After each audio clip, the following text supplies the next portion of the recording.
We ready? Hit it.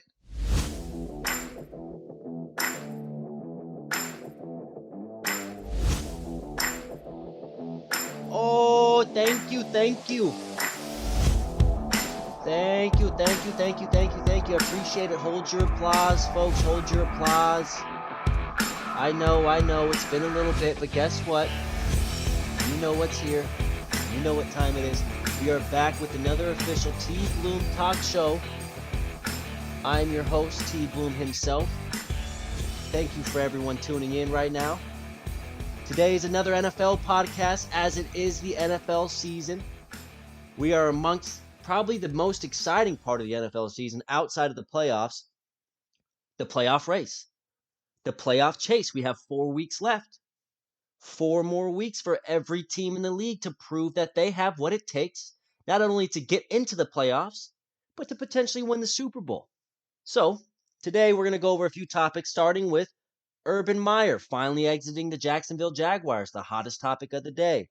Tonight's game, the Chiefs versus the Chargers, and much, much more ahead in store. Stay with me. We'll get there soon enough. But like I said, we're going to start off today with the Urban Meyer fire. I just came up with that. I just came up with that. Is that not a great headline? The Urban Meyer fire. But then I thought to myself, did he actually get fired? Because the report says, let me find it here. What did Shefty say? Shefty said, Urban Meyer out as head coach of the Jacksonville Jaguars. And I didn't realize that at first. My roommate had to kind of break that to me, had to kind of, let me know, hey, that wordage doesn't say fire. Urban Meyer got fired. It says he's out. What does that mean? Did he resign? Was it a mutual agreement to part ways? Did he actually get fired and they just don't want to, tell the headlines that to save face a little bit for Urban Meyer? Which, by the way, I think Urban Meyer's doing all the right stuff. If he wants to go into a career of, I don't know, what would you call today's celebrities? You call them YouTubers, or if he wants to go into some kind of career outside of a coach, I think he's doing all the right things for that. I mean, yeah, we'll get into that in a second. But my thing is, why did it take so long for this to happen? And I'm sure you guys are all asking that same thing. Why did it take so long? Why was the pictures at the bar late night after a loss with a girl, a guaranteed 10, 10 years younger than him? And that's being kind. Probably a little bit over 10 years younger than him. And, you know what happened there. I'm not going to go that explicit on you. But why wasn't that the end all be all? Why did it take so long? And that's a reflection on the Jacksonville Jaguars organization. I mean, how desperate they are to have a head coach, and especially with the likes of or the name of Urban Meyer. Why did it take so long? I mean, yeah, you had that video of him uh in at the bar with the girl.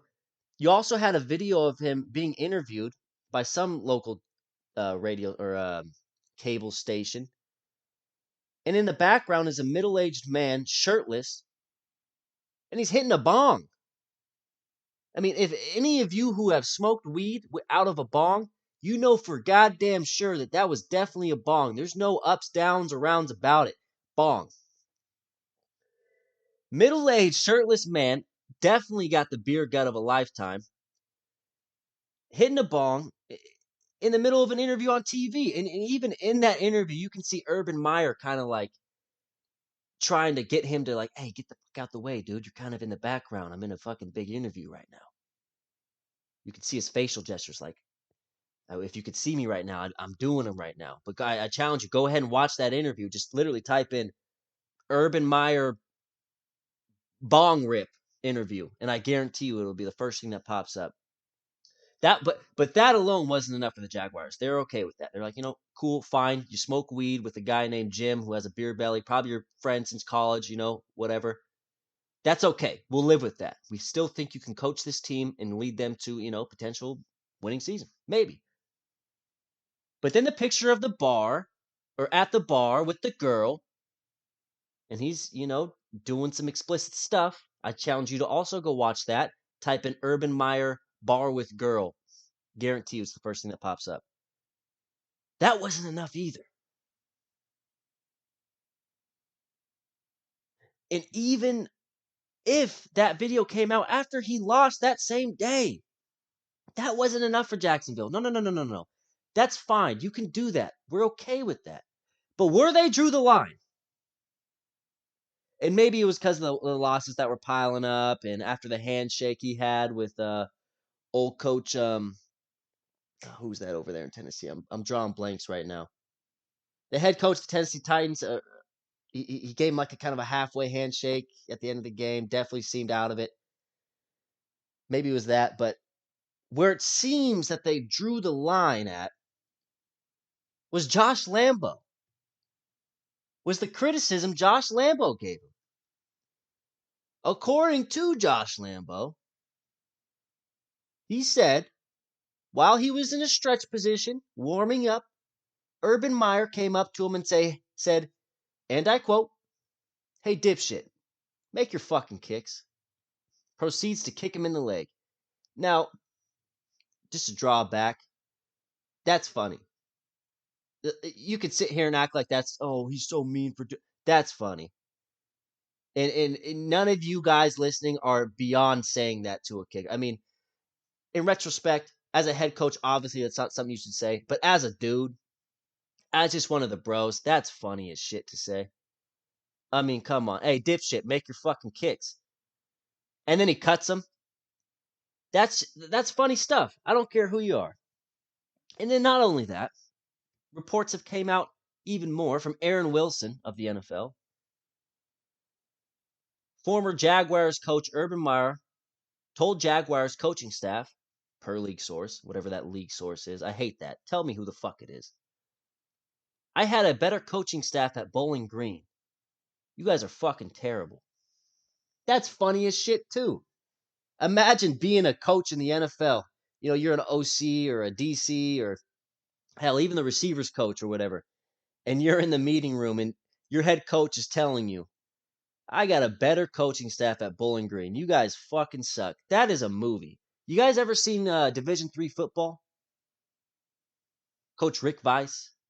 I challenge you, go look up Coach Rick Weiss, watch that movie, and I guarantee you it aligns exactly with how Urban Meyer is being portrayed with these quotes that have just came out. I mean, this is Rick Weiss to a T.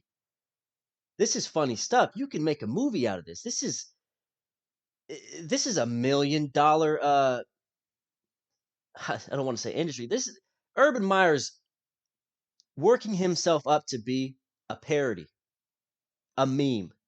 He doesn't even have to coach football anymore, and I guarantee you people are going to recognize him, and he'll be able to make videos or this or that, make a living outside of coaching. That's what I'm trying to get at. But like I said, all that other stuff wasn't worth firing him for. But once he said that about Josh Lambo, that's where they drew the line. Now, I've never been on an NFL team. I'm sure you guys have never been on an NFL team either. If you have, shout out to you for listening to this T Boom Talk Show episode. Respect. But most of us have not. I guarantee you that a far worse stuff has been said in the locker room, at training camp, right? During a game. I mean, what are we, 5? Is that going to hurt your feelings, Josh Lambo? No, I'm not saying he should have said it. I'm just saying, come on, dude. It's the NFL. We're grown men. Or they're grown men. I just don't. I think this is I think Urban Meyer won, in a way, off getting fired. He didn't want to be there, obviously. And now he's got clout like no other. I think the Jacksonville Jaguars lost big time. I mean, they lost more than they've lost all season in terms of wins. Let me just put it that way. But overall, I mean, Urban Meyer sounds like a bro. Sounds like a dude you would go to the bar with, have a few drinks with, definitely pick up some chicks with. Because obviously he's doing it already while he's a head coach. How many chicks is he going to get with while he's not a head coach? That's the real question we should be asking. So that's all I'm going to say about Urban Meyer. But needless to say, Urban Meyer is finally out. Jacksonville, they no longer have that cloud overhead. Trevor Lawrence no longer has that cloud over his head, no longer has that excuse to be terrible. So we'll see how things transpire from there. The second topic I want to get into, which is more relevant for today, it's Thursday night. Can I get a Thursday night football game?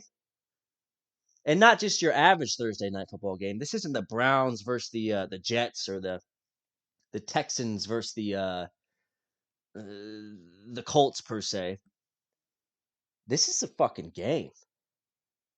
This is a goddamn Monday night football, Sunday night football style game. And the schedule makers weren't fucking around when they put this on. They knew exactly what they were doing. We got the Chiefs versus Chargers tonight. That's right. The Chiefs versus the motherfucking Chargers. Let's look at the standings. Chiefs are 9-4, Chargers are 8-5. If the Chiefs lose this tonight and the Chargers win, Chargers move to first place in that division. And that division's tight. You got the 6-7 Raiders. They're probably out, but they're still there. They're still there. 6-7. You're still in it. You got the 7-6 Broncos, which you know there's trash, but they're still there. 7-6 will get you in it. 7-6 keeps you in the hunt, especially with that extra playoff team. Chargers 8-5. If they win, they'll move to 9-5. And then the Chiefs will move to 9-5 as well, and they'll be tied. And I'm pretty sure the Chiefs catch the tiebreaker there. You see what I'm getting at, though? This division is tight. It's a tight one, which makes this game even more interesting. And I know that the schedule makers knew that this division would be tight at this point in the year. So let's give the fans a nice treat before. It's like a nice early Christmas treat before Christmas. You get an early Christmas present, and it's the Chiefs versus Chargers on Thursday night. So let's get into it. Herbert and Mahomes. As weird as it is to believe, they've only played each other twice. Because one time, Patrick Mahomes was hurt. Chad Henne had to play Justin Herbert. We all know how that went. Excuse me. And yeah, they're tied 1-1. Herbert won once. Mahomes won once. So not only is tonight for the division potentially, or for the lead of the division, it's also for the score settle. Who's better, Herbert or Mahomes? Well, let's go to the drawing book. Herbert beat Mahomes 2-1, or Mahomes beat him 2-1. So it's a big night, not only in terms of division, but in terms of legacy and all that. And I'm sure these guys will have plenty more games to be able to settle the score, but nonetheless, this is an even Steven, and we're gonna find out who's the head dog. And so, how's it gonna go? How is this game going to go? Are the Chargers going to win or the Chiefs going to win? Will it be a blowout? Will it be a close game? Will it do-da-da, but boo-da-bay? The Chiefs started out slow this year. They've been picking it up. They've won 6 straight. They're not messing around. They look back to that old Chiefs mentality. That old Patty Mahomes, I'm going to outscore you by tenfold. Not messing around. But the Chargers, they've been all over the place. They started off good, then they got bad. Then they got good, then they got bad. Now they're back to good, I think. So it's tough to say where they'll be. With that being said, I, T. Bloom, as the leader of the talk show, must give you my opinion and my prediction. It's my duty. And I just don't know. I don't know where I go with this. I mean, both offenses have the ability to put up 40 points on any given day. Both offenses have the ability, and more so this year than years past for the Chiefs, to have a dud, to just lay a 13-point game. And it's the inconsistency that gets me.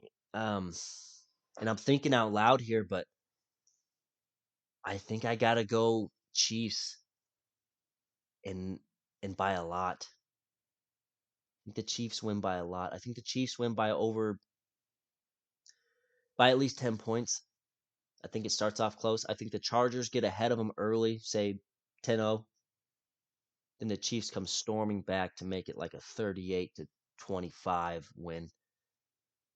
And the Chargers, you could say they have home field advantage, but they never have home field advantage. LA, there is not more of a disgruntled fan base in NFL, or not disgruntled, that's a bad word. A more inconsistent or unreliable fan base in the NFL than any LA team, the Chargers or the Rams. It just doesn't carry. It doesn't carry over like it does in basketball. You have a split city, the Clippers and the Lakers. Obviously, more so the Lakers and the Clippers. But in the NFL, maybe it's too early. Both they're still young in their respective relocations to LA. But it doesn't seem like winning makes a difference because both these teams have been winning for a while now in LA. It's not making a difference. It's not drawing more people. I don't know what it's going to take to make LA a better fan base, but Jesus Christ, their home games are sometimes away games. So I don't see any home field advantage being on the side of the Chargers this week. So that's my prediction. I'm going to go 38-25. Chiefs win in fashion, in natural Chief fashion, and yeah. So that's tough. That's tough stuff. But regardless, I hope it's a good game. For those of you betting guys, earlier in the week, they had the odds set at 51.5 points for the total score. I took the over of that. I think both offenses will light it up. Like I said, I think it's going to be 38-25, so obviously it'll go over that. Right now, if you want to take the odds, they're sitting at 54 total points on my bookie. I wouldn't take that. I wouldn't take that over at all. I think that's just too much to cover. Two inconsistent teams overall, especially the Chargers. But I'd take the Chiefs to win, and the money line sitting really pretty. They got these teams sitting really even. I'd take the money line Chiefs. Have at it. As much money as you want. It's a T-Bloom guarantee that the Chiefs will win tonight. Moving on, I wanted to do something special, sort of a what would you call a live or live reaction. So I want to take a look at three things. I want to take a look at the NFL standings, live reaction to that. Haven't looked at it until this point. I want to take a look at the NFL player stats of each major category, and I also want to take a look at the MVP odds for the NFL as well. So first off, we're going to go with the NFL MVP odds. So sitting at the top of the mark is Thomas Patrick Brady. Number 2 is Aaron Rodgers. Number 3, Patrick Mahomes. And you know what? I think these odds, based on the first three, Tom Brady, Aaron Rodgers, and Patrick Mahomes, in that order, I think they just specifically ranked the best quarterbacks in the league based off that. I think Tom Brady's number 1. I think he's still earned that spot. I know you youngins are like, no, it's got to be Kyler Murray or Patrick. No, it's Tom Brady. It's Thomas Patrick Brady. Aaron Rodgers, he's number 2. He's number 2, right? And then number 3 is definitely Patrick Mahomes. I think it's either going to be out of those 3, and that's T. Bloom. That's easy for you to say. Those are the top 3. I know it's easy for me to say that one of those 3 will win the MVP. But some people are saying Kyler Murray might get it, and I think after that Rams loss, it's over. I mean, it really is. I don't think he can scrum his way back into getting into that conversation. Not because I don't think he'll play well, but I think those 3 quarterbacks ahead of him will be playing just as good. So there's no way that he can catch up. So number 4, Kyler Murray, and number 5, Matthew Stafford. Now that was interesting to me. Not because Matthew Stafford is number 5, but because he's placed ahead of number 6, Dak Prescott.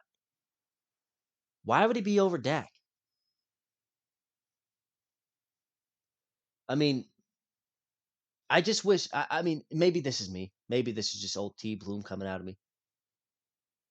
Matthew Stafford has a lot more help on his side than Dak Prescott. He's got the better head coach. He's got the more talented weapons on offense. He's got the better O line. He's got the better play calling. Dak Prescott, let's not forget. I mean, he's got Mike McCarthy, but Mike McCarthy isn't Sean McVay, at least right now. And I know I had that piece a couple weeks ago about how Mike McCarthy should be, listed ahead of some people in terms of overall coaching or head coaching in their career. But I don't know. I think Dak Prescott has a lot less to work with than Matthew Stafford. Maybe not a lot less, but at least less to work with than Matthew Stafford. I think Matthew Stafford's like a rich kid growing up. Actually, like a poor kid who just went up for adoption and got adopted by Bill Gates. He's got everything he needs to win a Super Bowl. The defense is there. The weapons is there. The play calling is there. The running game's there. If Matthew Stafford doesn't win the Super Bowl this year, or how about we put it this way? If Matthew Stafford doesn't go to the NFC Championship, and not only goes, but makes it a game, makes it so he isn't the reason why they lose, then it just goes to show it was never, or it wasn't ever meant to be for Matthew. Because Matthew's playing as good a football as he has ever played in his career this year. So time's up for Matthew. It's got to happen now. Back to what I was saying though. I just I don't agree with Matthew Stafford being over Dak Prescott. Continue down it. Matthew Stafford number 5, Dak's number 6, Justin Herbert number 7. Nothing crazy there. Understandable. After that throw he made last weekend, he's got to be at least top 6. And then we get to the fun part. Jonathan Taylor, number 8. Guess who he's over? Josh Allen. Where did he go? Where's Josh Allen been? Where's Josh Allen been this whole time? And you mean to tell me Josh Allen moves to number 8? Wasn't he like number 3 last year in MVP race? What a downfall for that guy. What a downfall for the Bills. What happened to those guys? But what I love to see is Jonathan Taylor, a running back, being included into the top 10 of the NFL MVP odds. And this, like I said, this is a live look, so I'm looking at all this stuff. They got Lamar Jackson right over Mac Jones. It goes Josh Allen, Lamar Jackson, Mac Jones. And I hate the Patriots. And actually, I do hate the Patriots. And I think they're really good. They're a really good team. They're back, whatever, da da da da. Bill Belichick, he's coming back. Da, da, da. Big whoopsie. Big whoopsie poopsie. But Mac Jones, after that win against the Buffalo Bills where he threw 3 times, how could he even be considered an MVP? I can think of I think any quarterback in the league could have done what Josh Allen or Mac Jones did that day and won that game. 3 passes and they still won. I think the MVP, I think they should put the New England Patriots defense over Mac Jones. I mean, give me a break, Mac Jones. I mean, he's good, but he's not that good. He's not that good. He's fair. He's a fair quarterback, and I'm going to leave it at that. There's the MVP odds. We're going to move on to the player stat leaders, starting with the QBs and the passing yards. Tom Brady, number 1. Derek Carr, number 2. Stafford, 3. Herbert, 4. Patrick Mahomes, 5. Reasonable, consistent. You want to know where Ben Roethlisberger ranks in that?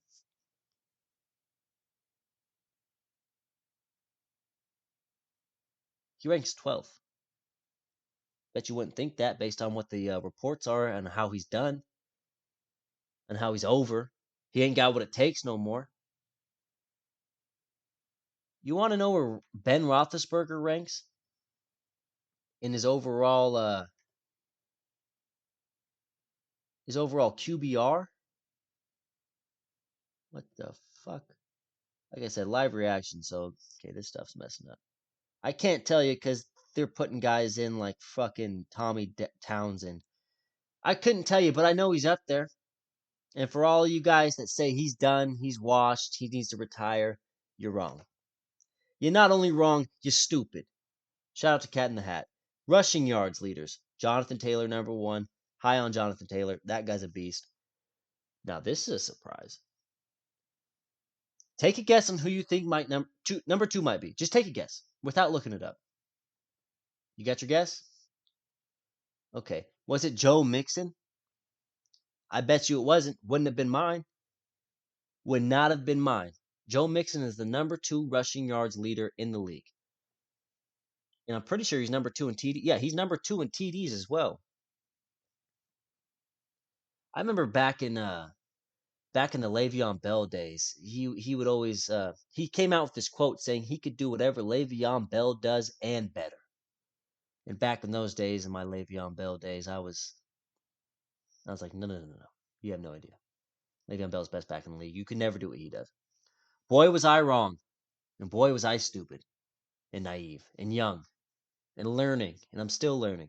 But man, Joe Mixon, number two in the league. Guy's earned himself a contract. Number three, Dalvin Cook. Number four, Derrick Henry. Number four, can I say that again? Number four, Derrick Henry. Hasn't played since week 9, 8, was it? Was it week 8 or week 9? And he's number 4 in the league in rushing still.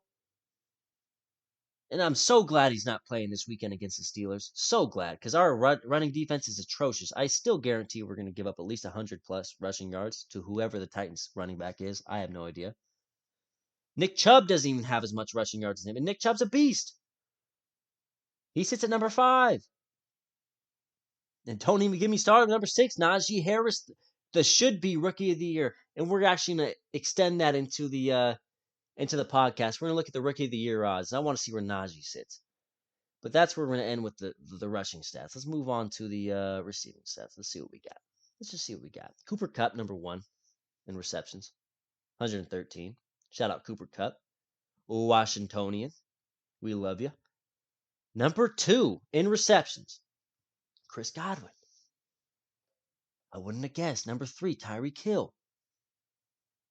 I wouldn't have guessed that Tyreek Hill would be over number 4, Devontae Adams, in receptions, and actually he's not over him. He's actually tied with him at 90.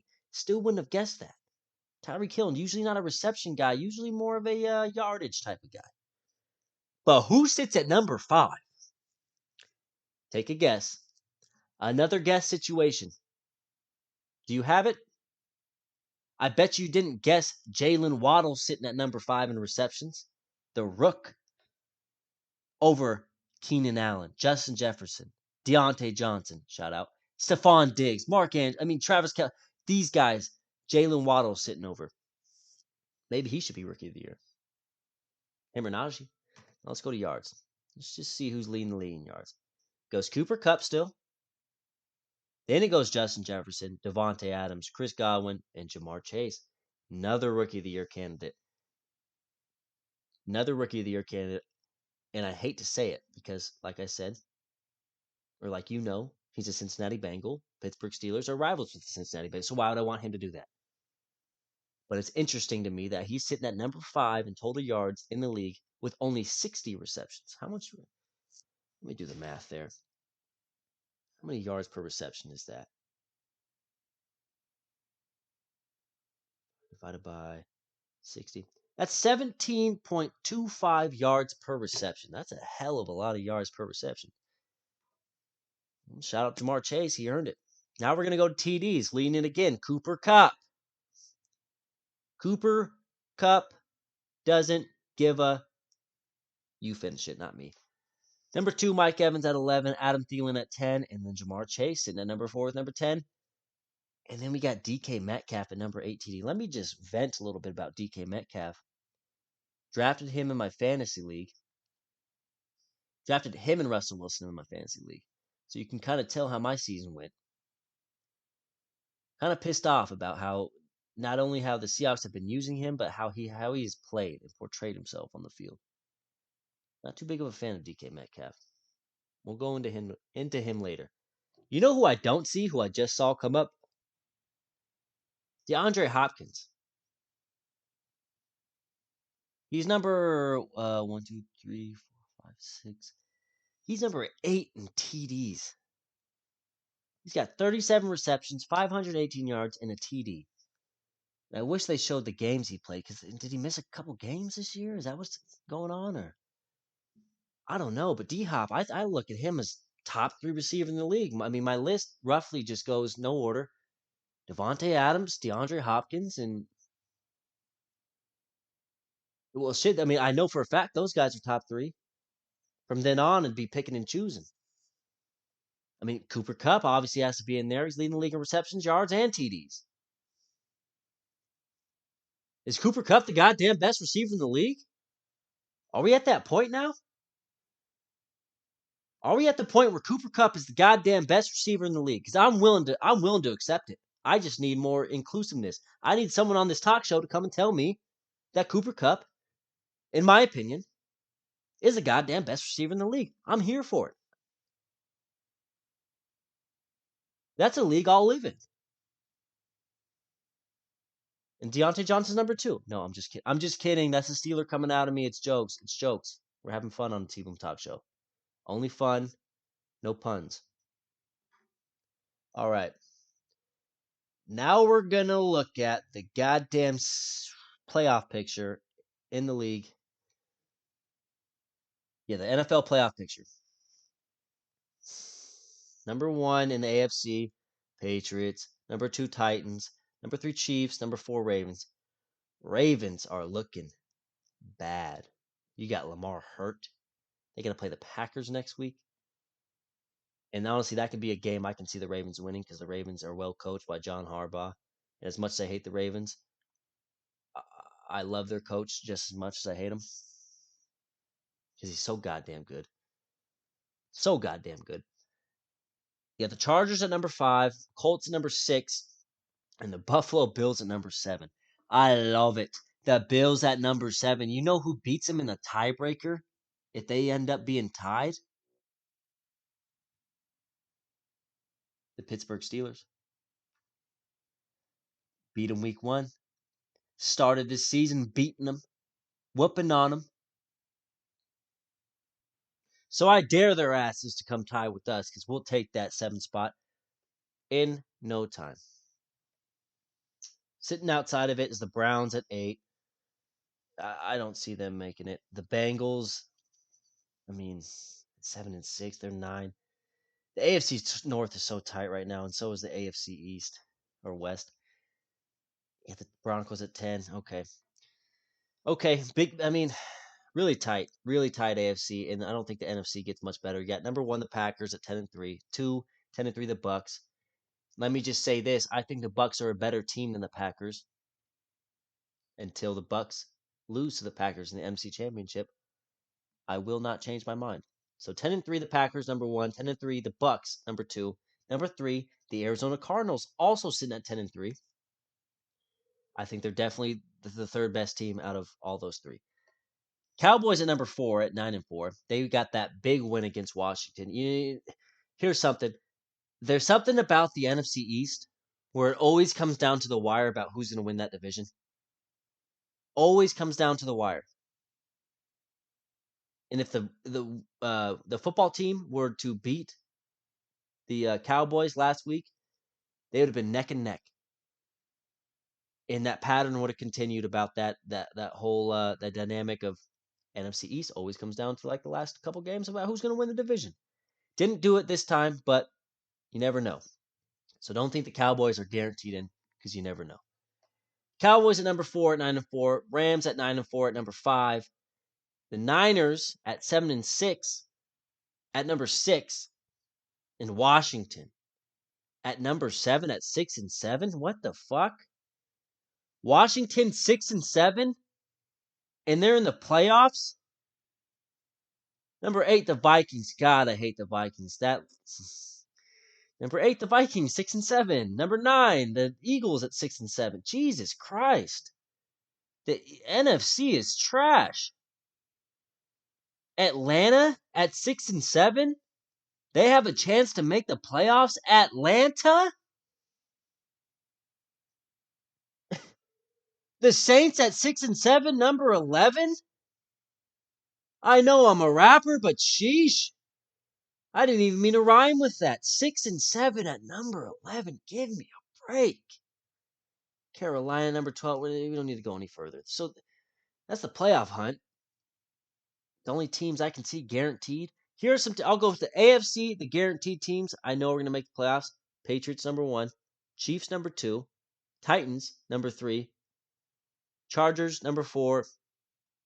Colts, number 5. Other than that, there's no guarantees. There's no guarantees. The other 2 spots, wide open. In the NFC, Packers guaranteed to make it. Bucks guaranteed to make it. Cardinals guaranteed to make it. Cowboys, I guess because they're probably going to make it. I'll go Cowboys, number 4. I think the Rams are guaranteed to make it, number 5. The Niners, not so sure. And the Washington, I'm not so sure either. You know what? I actually will. I don't know. Yeah, I'm just going to go 5. 5 teams are guaranteed to make it in T. Bloom's eyes in the NFC playoffs. The Rams, Cowboys, Cardinals, Bucks, and Packers. And then we got one more topic for you guys. This is going to be a fun one. Rookie of the Year candidates. The odds. Let's see what we got. Vegas Insider. First website that popped up. Okay, so it starts like this. Mac Jones. For those of you who know about odds, minus 500. So that's almost guaranteed Mac Jones is going to get the Rookie of the Year. It's not even worth betting. Jamar Chase, number 2 at plus 333. Any of you bettors out there, maybe go ahead and take that. I wouldn't because receivers don't get that type of shit. Jalen Waddle at number 4 over Najee Harris? That's what I wanted to see.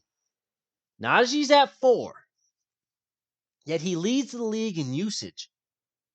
Has like 20 plus more touches than any other player in the league as a rookie. And I know my bias is seeping through, but I can't help it. Put him up there behind Mac. Jamar Chase needs Joe Burrow. Jalen Waddle, okay, maybe put him up there at number 3. Because Jalen Waddle, I don't know how the hell that guy's surviving. I mean, maybe that's the only player they use, but put him up there with, get Jamar Chase out of the top 2. Come on. Make it fun. Make it fun for the rest of the league. That ain't fun. Jamar Chase, Cincinnati Bengal, number 2. The guy who caught a pass and bumbled it and had a touchdown in his hands. Then he tossed it back to a player and got picked. Come on. Now let's go defensive rookie of the year odds. Micah Parsons. Probably, not even probably. Micah Parsons is going to win that. He's minus 6,600 for the odds. That's just ridiculous. Patrick Surtain from Denver, plus 1,200. Odafe Owe. Am I saying that right? The Baltimore Ravens, plus 500 or plus 5,000 to win it. And Asante Samuel Jr. This makes me feel old. Nothing will make you feel more old than seeing a player's name who you recognize from, just watching the league or just being a part of the NFL or just being a fan of NFL. Seeing a player's name and then seeing a junior behind it. That makes you feel old. And with that, I'm going to leave this podcast. I mean, it's up for you to decide. Lots of conversations to be had, lots of statistics to run through, but most importantly, lots of fun that we had on this episode of the T Bloom Talk Show. I appreciate every single one of you who are listening. And to those who are not listening, you will listen sooner or later. And when you do, we will be here for you. That's going to wrap it up. I appreciate all of you. I hope you guys have a great Thursday night. Happy holidays. I'll see you when I see you. But most importantly, you guys have a good day. T Bloom.